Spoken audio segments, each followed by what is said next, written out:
আমাকে ফোন করে রাখা হয় এখানে, জায়গাটা খুবই কাছে। ওখানে জয়েন্ট ইন্টিগ্রেশন সেল বলে, জয়েন্ট ইন্টিগ্রেশন সেল, ওইটাকে ডেভেলপ করে তারা আয়নাঘর বানানো হয়। প্রচন্ড লোকের আটকানো আছে, মানবতা জীবনযাপন করতে, কান্নাকাটি করতে, বিশ্রী এক অবস্থা।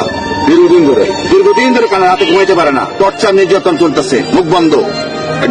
একটা স্বাধীন দেশে হইতে পারে না, আমরা কারো করা দিই না, কাউকে উঠে নিয়ে রাখা যায় না। এইভাবে এই সেনাবাহিনী আমাদের গর্বের সেনাবাহিনী, স্বাধীনতা প্রতীক সেনাবাহিনী, এই সেনাবাহিনীর উপর বন্দুক রেখে কিছু অসৎ দিকের কর্মকর্তা রাজনৈতিক সুবিধা নেওয়ার জন্য সেনাবাহিনীকে বদনামে হতে পারে না।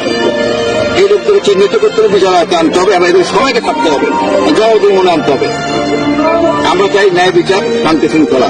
সেনাবাহিনী গর্বের সেনাবাহিনী গর্বের সেনাবাহিনী থাকবে। সেনা প্রধানের নিরপেক্ষতার জন্য তার অগ্রণী ভূমিকা থাকা দরকার আছে। তার অগ্রণী ভূমিকা এটাই দেশে কারণ